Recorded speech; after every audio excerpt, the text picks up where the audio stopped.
History of the Old Woman. I had not always bleared eyes and red eyelids, neither did my nose always touch my chin, nor was I always a servant.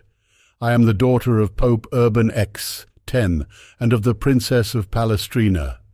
Until the age of 14 I was brought up in a palace, to which all the castles of your German barons would scarcely have served for stables, and one of my robes was worth more than all the magnificence of Westphalia. As I grew up, I improved in beauty, wit, and every graceful accomplishment. In the midst of pleasures, hopes, and respectful homage, already I inspired love.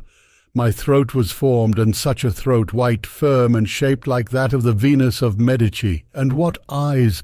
What eyelids! What black eyebrows! Such flames darted from my dark pupils that they eclipsed the scintillation of the stars, as I was told by the poets in our part of the world. My waiting women, when dressing and undressing me, used to fall into an ecstasy, whether they viewed me before or behind. How glad would the gentlemen have been to perform that office for them! I was affianced to the most excellent Prince of Massa Carrara, such a prince, as handsome as myself, sweet-tempered, agreeable, brilliantly witty, and sparkling with love. I loved him as one loves for the first time, with idolatry, with transport. The nuptials were prepared. There was surprising pomp and magnificence. There were fêtes, carousals, continual opera bouffe, and all Italy composed sonnets in my praise, though not one of them was passable. I was just upon the point of reaching the summit of bliss, when an old marchioness, who had been mistress to the prince, my husband, invited him to drink chocolate with her. He died in less than 2 hours of most terrible convulsions. But this is only a bagatelle. My mother, in despair, and scarcely less afflicted than myself, determined to absent herself for some time from so fatal a place. She had a very fine estate in the neighbourhood of Gaeta. We embarked on board a galley of the country, which was gilded like the great altar of St. Peter's at Rome. A sally corsair swooped down and boarded us. Our men defended themselves like the Pope's soldiers. They flung themselves upon their knees and threw down their arms, begging of the corsair an absolution in articulo mortis. Instantly they were stripped as bare as monkeys. My mother, our maids of honour, and myself were all served in the same manner. It is amazing with what expedition those gentry undress people. But what surprised me most was that they thrust their fingers into the part of our bodies which the generality of women suffer no other instrument but pipes to enter. It appeared to me a very strange kind of ceremony, but thus one judges of things when one has not seen the world. I afterwards learnt that it was to try whether we had concealed any diamonds. This is the practice established from time immemorial among civilized nations that scour the seas. I was informed that the very religious knights of Malta never fail to make this search when they take any Turkish prisoners of either sex. It is a law of nations from which they never deviate.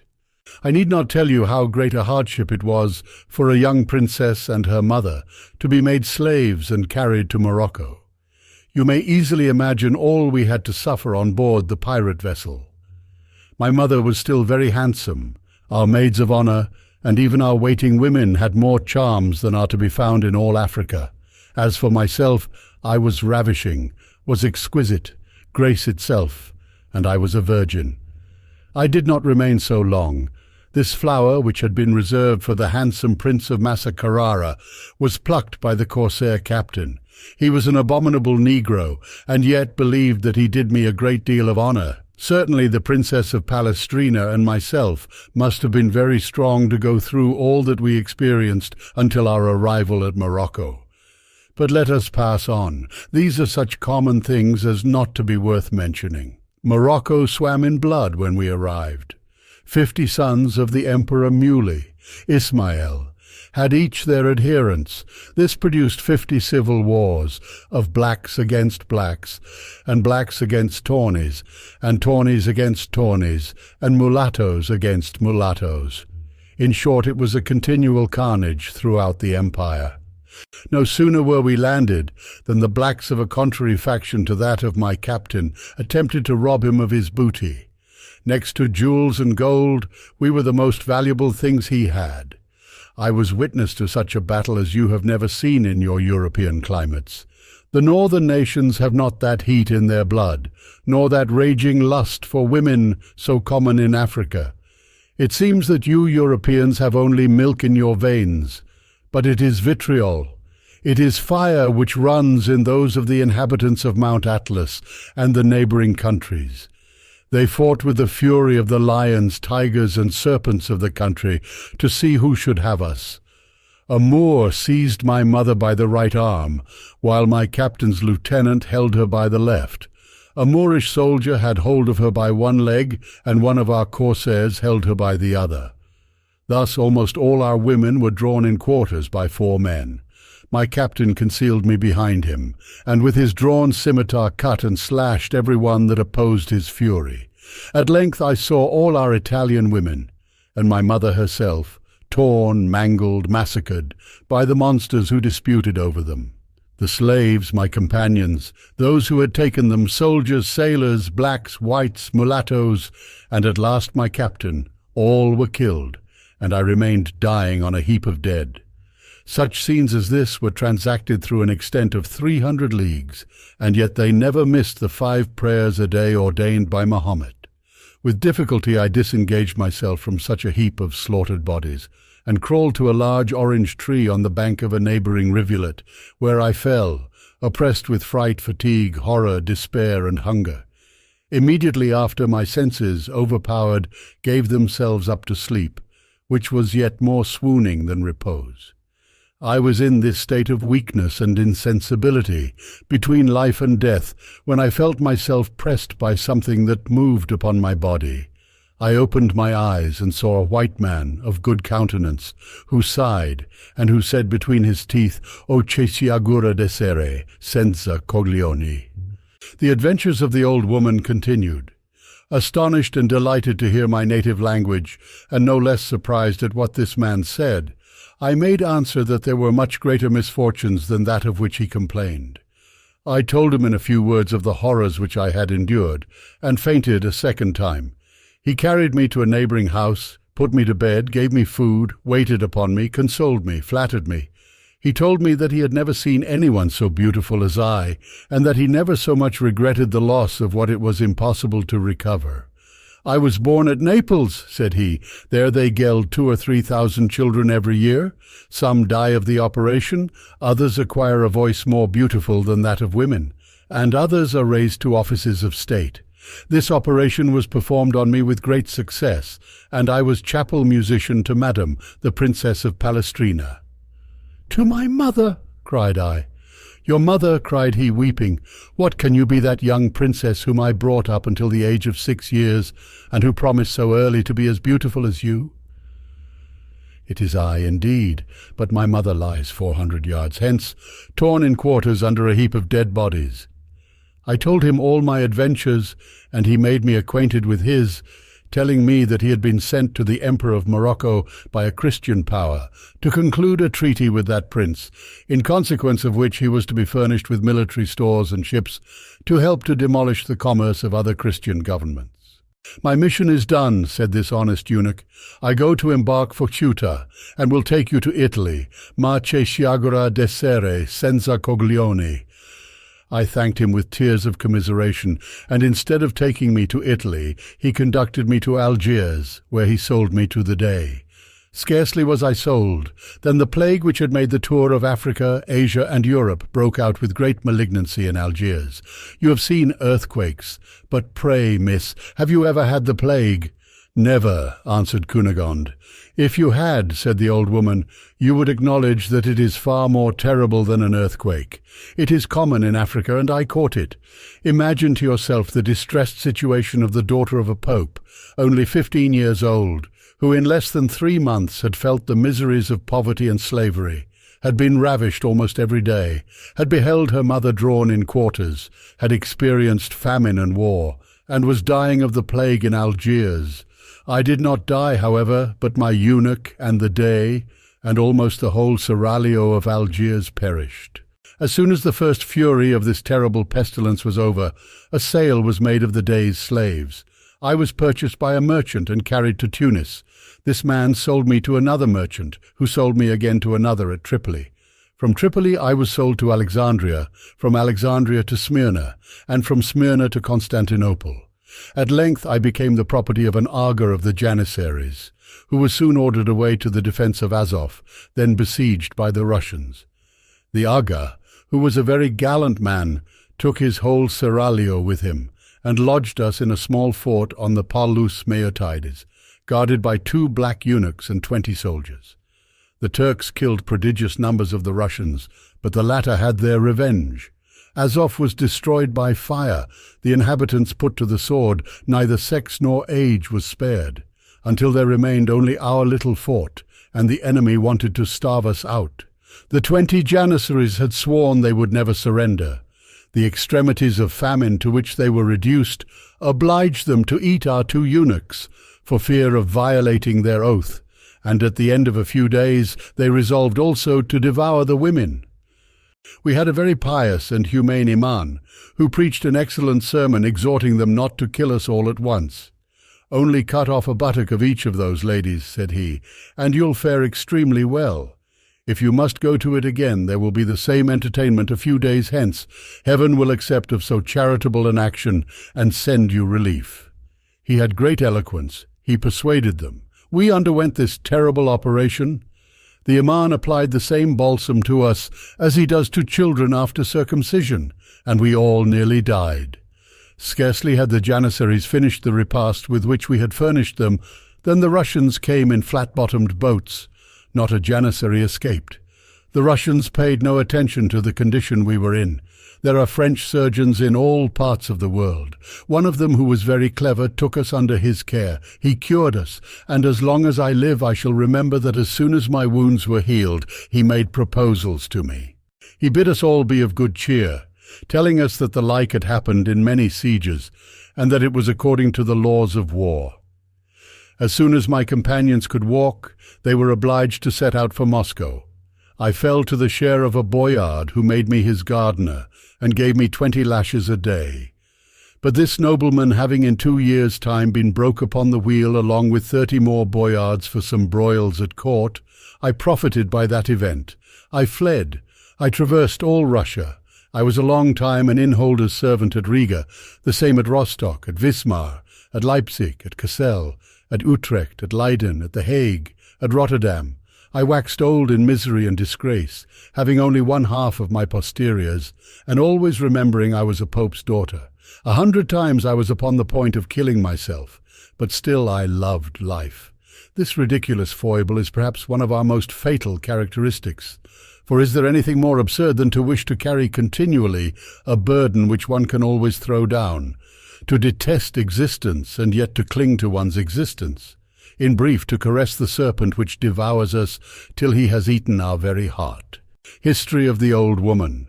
I had not always bleared eyes and red eyelids, neither did my nose always touch my chin, nor was I always a servant. I am the daughter of Pope Urban X, 10, and of the Princess of Palestrina. Until the age of 14 I was brought up in a palace, to which all the castles of your German barons would scarcely have served for stables, and one of my robes was worth more than all the magnificence of Westphalia. As I grew up, I improved in beauty, wit, and every graceful accomplishment, in the midst of pleasures, hopes, and respectful homage. Already I inspired love. My throat was formed, and such a throat, white, firm, and shaped like that of the Venus of Medici. And what eyes! What eyelids, what black eyebrows! Such flames darted from my dark pupils that they eclipsed the scintillation of the stars, as I was told by the poets in our part of the world. My waiting women, when dressing and undressing me, used to fall into an ecstasy, whether they viewed me before or behind. How glad would the gentleman have been to perform that office for them! How Candide was forced away from his fair Cunegond and the old woman! The beautiful Cunegond, having heard the old woman's history, paid her all the civilities due to a person of her rank and merit. She likewise accepted her proposal, and engaged all the passengers, one after the other, to relate their adventures, and then both she and Candide allowed that the old woman was in the right.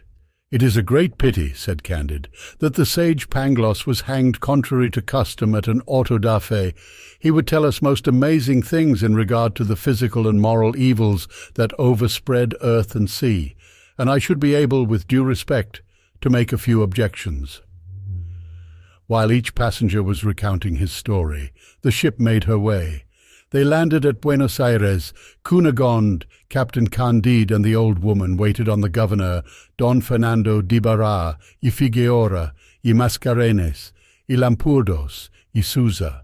This nobleman had a stateliness, becoming a person who bore so many names. He spoke to men with so noble a disdain, carried his nose so loftily, raised his voice so unmercifully, assumed so imperious an air, and stalked with such intolerable pride that those who saluted him were strongly inclined to give him a good drubbing. Cunegonde appeared to him the most beautiful he had ever met. The first thing he did was to ask whether she was not the captain's wife. The manner in which he asked the question alarmed Candide. He durst not say she was his wife, because indeed she was not, neither durst he say she was his sister, because it was not so. And although this obliging lie had been formerly much in favour among the ancients, and although it could be useful to the moderns, his soul was too pure to betray the truth. "Miss Cunegonde," said he, "is to do me the honour to marry me, and we beseech your excellency to deign to sanction our marriage." Don Fernando d'Ibarra, y Figueora, y Mascarenes, y Lampurdos, y Souza, turning up his mustachios, smiled mockingly, and ordered Captain Candide to go and review his company. Candide obeyed, and the governor remained alone with Miss Cunegonde. He declared his passion, protesting he would marry her the next day in the face of the church, or otherwise, just as should be agreeable to herself. Cunegonde asked a quarter of an hour to consider of it, to consult the old woman, and to take her resolution. The old woman spoke thus to Cunegonde: "Miss, you have 72 quarterings and not a farthing. It is now in your power to be wife to the greatest lord in South America, who has very beautiful mustachios. Is it for you to pique yourself upon inviolable fidelity? You have been ravished by Bulgarians. A Jew and an inquisitor have enjoyed your favours. Misfortune gives sufficient excuse. I own that if I were in your place, I should have no scruple in marrying the governor and in making the fortune of Captain Candide." While the old woman spoke with all the prudence which age and experience gave, a small ship entered the port, on board of which were an alcalde and his alguazils, and this was what had happened. As the old woman had shrewdly guessed, it was a grey friar who stole Cunegonde's money and jewels in the town of Badajoz, when she and Candide were escaping. The friar wanted to sell some of the diamonds to a jeweller. The jeweller knew them to be the Grand Inquisitors. The friar, before he was hanged, confessed he had stolen them. He described the persons and the route they had taken. The flight of Cunegonde and Candide was already known. They were traced to Cadiz. A vessel was immediately sent in pursuit of them. The vessel was already in the port of Buenos Aires. The report spread that the alcalde was going to land, and that he was in pursuit of the murderers of my lord the Grand Inquisitor. The prudent old woman saw at once what was to be done. "You cannot run away," said she to Cunegonde, "and you have nothing to fear, for it was not you that killed my lord. Besides, the governor who loves you will not suffer you to be ill-treated, therefore stay." She then ran immediately to Candide. "Fly," said she, "or in an hour you will be burnt." There was not a moment to lose, but how could he part from Cunegonde, and where could he flee for shelter? How Candide and CACAMBO were received by the Jesuits of Paraguay.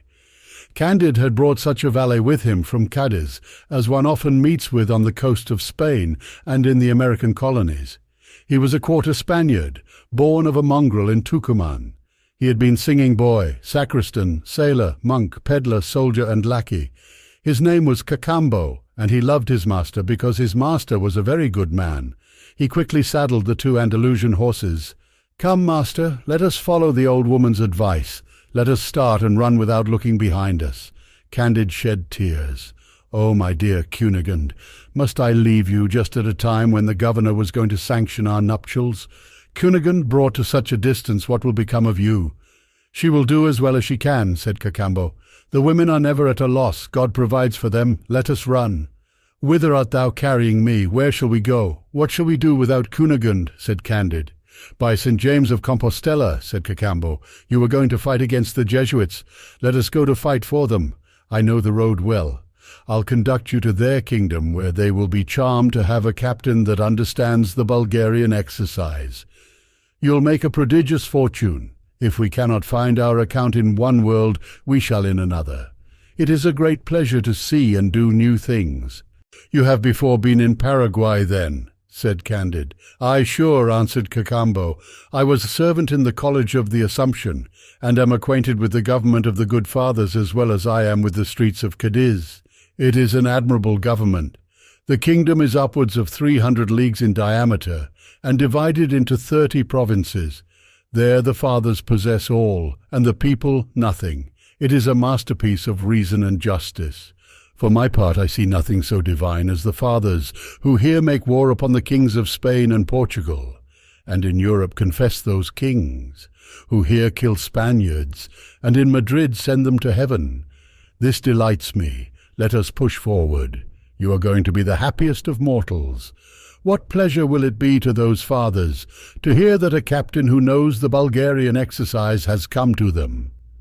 As soon as they reached the first barrier, Cacambo told the advanced guard that a captain wanted to speak with my lord the commandant. Notice was given to the main guard, and immediately a Paraguayan officer ran and laid himself at the feet of the commandant to impart this news to him. Candide and Cacambo were disarmed, and their 2 Andalusian horses seized. The strangers were introduced between 2 files of musketeers. The commandant was at the further end, with the 3-cornered cap on his head, his gown tucked up, a sword by his side, and a spontoon foth in his hand. He beckoned, and straightway the newcomers were encompassed by 24 soldiers. A sergeant told them they must wait, that the commandant could not speak to them, and that the Reverend Father Provincial does not suffer any Spaniard to open his mouth but in his presence, or to stay above 3 hours in the province. "And where is the Reverend Father Provincial?" said Cacambo. "He is upon the parade just after celebrating Mass," answered the sergeant, "and you cannot kiss his spurs till 3 hours hence." "However," said Cacambo, "the captain is not a Spaniard, but a German. He is ready to perish with hunger as well as myself. Cannot we have something for breakfast while we wait for his reverence?" The sergeant went immediately to acquaint the commandant with what he had heard. "God be praised," said the reverend commandant. "Since he is a German, I may speak to him. Take him to my arbour."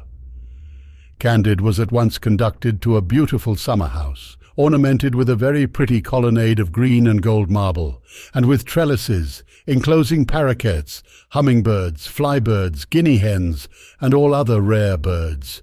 An excellent breakfast was provided in vessels of gold, and while the Paraguayans were eating maize out of wooden dishes, in the open fields and exposed to the heat of the sun, the Reverend Father Commandant retired to his arbour.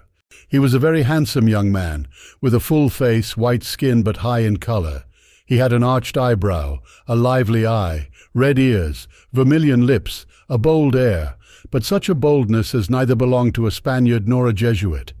They returned their arms to Candide and Cacambo, and also the 2 Andalusian horses, to whom Cacambo gave some oats to eat just by the arbour, having an eye upon them all the while for fear of a surprise.